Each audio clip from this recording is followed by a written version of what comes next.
Hello, everyone. This is The Lock, and this is the Skeptic Wars podcast, where I talk about some of my favorite stories from the Skeptic Wars blog from the past week.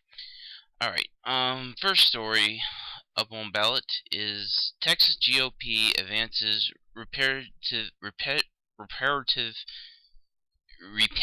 therapy for gays. And what it is that the Texas Republican Party is now officially promoting, or at least portions of the Texas Republican Party are officially promoting a therapy that's claimed to be able to change a person's sexuality from homosexual to heterosexual.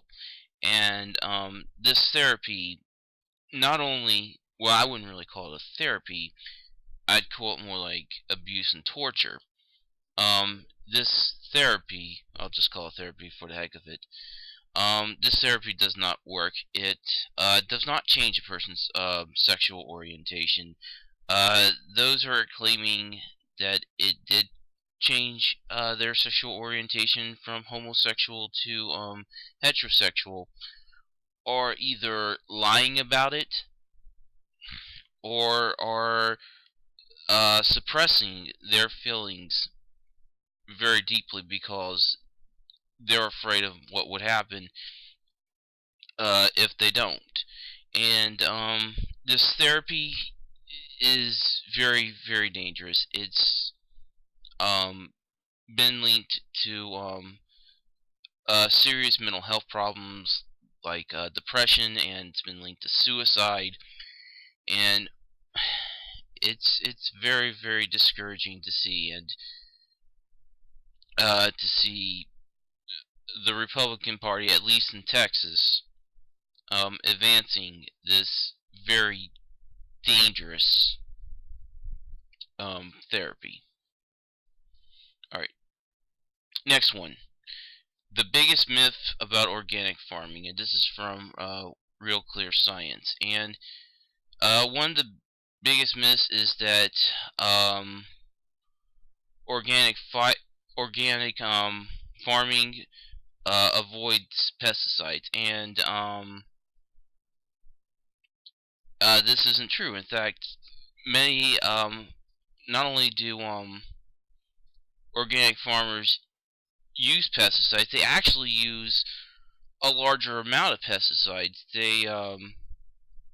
They use what's considered to be natural pesticides, and you know, instead of synthetic pesticides, which most conventional farming uses. And they have to use larger amounts of this pesticides. Um, excuse me there. Because the natural pesticides, they don't work as well as synthetic pesticides, and plus, since they're using organic crops, um, instead of GMO crops, the crops they are planting, they're not resistant to certain insects. They don't have like built-in genetic resistance to insects that might want to eat them. So basically, if you're buying some organic food, you might want to wash it really, really well, because you're probably going to have you're probably going to get a bunch of pesticides on it. In fact, yeah, it's probably better just to buy GMO foods, which is what everyone says. Alright.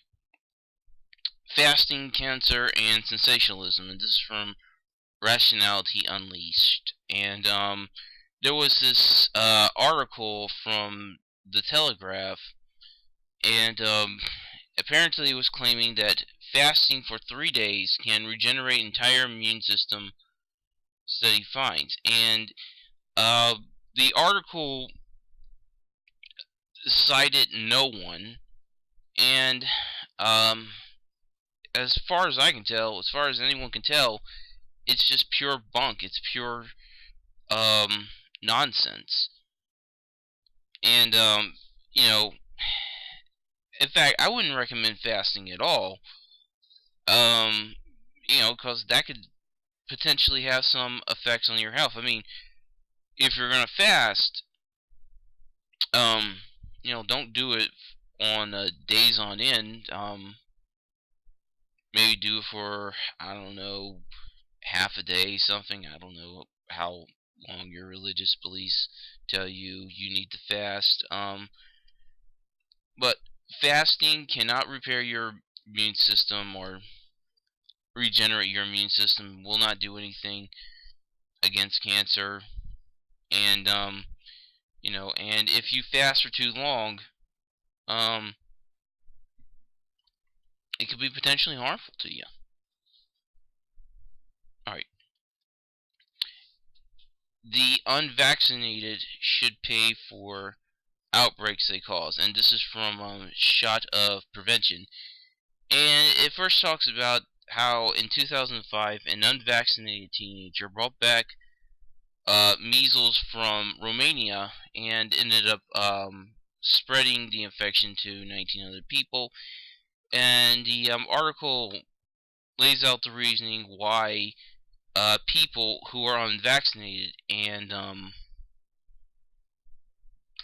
bring back and end up spreading some of these diseases that could easily be prevented from spreading by vaccination, like measles.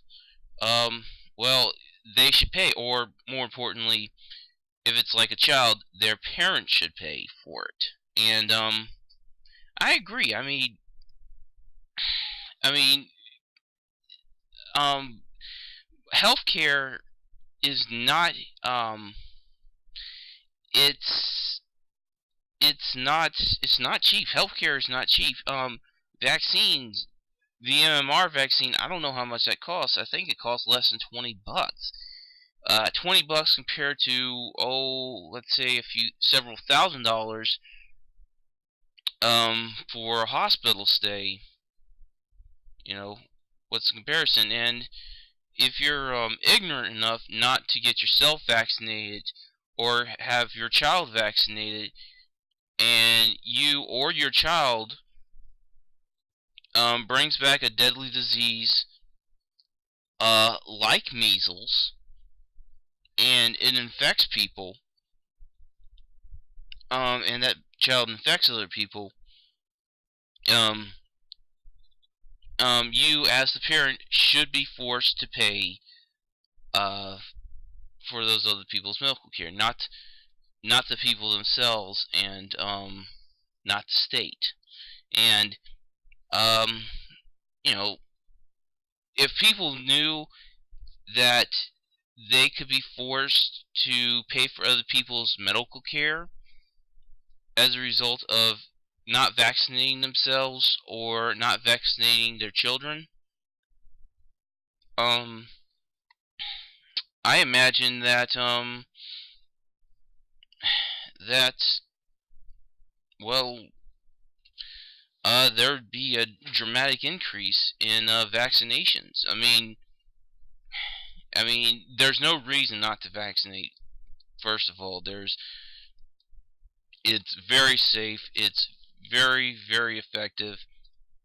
There's just no reason not to vaccinate. And if you're ignorant enough to not vaccinate yourself or your child, yes, I believe you should be forced to pay for other people's medical care. All right, officers down. Right wing, right wing extremists attacking police at growing rate, and this is Axis ADL. And according to this article, attacks by right-wing extremists have been going up over the past few years. In fact, from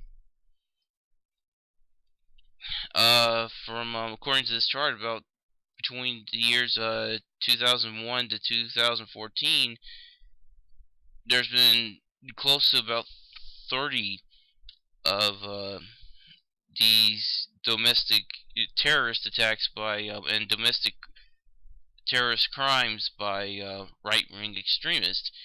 Whereas with other type of crimes, like from left-wing extremists and anarchists, they've actually gone down significantly. And domestic Muslim extremists, with with the exception of 2001, of course, um, most of the attacks have been very, very small. Um, and and as we all know, on June 8th, two people, a man and a woman, entered a pizza shop in Las Vegas and killed two Las Vegas police officers. I'm not going to name the two people who killed them because I don't think they deserve to be named. They don't deserve to have their names mentioned. They're a couple of nuts with guns. But I think it's time we start taking that the police start taking a much closer look at some of these groups, and take a closer look at the people who I guess sort of enable these groups, sort of egg these groups on, like people like Alex Jones and Glenn Beck, people who essentially just, with their paranoid conspiracy theories, sort of egg these people on and sort of encourage right-wing extremists to go out and perform mass killings, to perform to do to attack and kill police officers and innocent people, like what happened on June 8th. Alright, next one. Another irony meter blown. Dr. Oz to testify in front of the Senate's Customer Protection Panel about weight loss scams.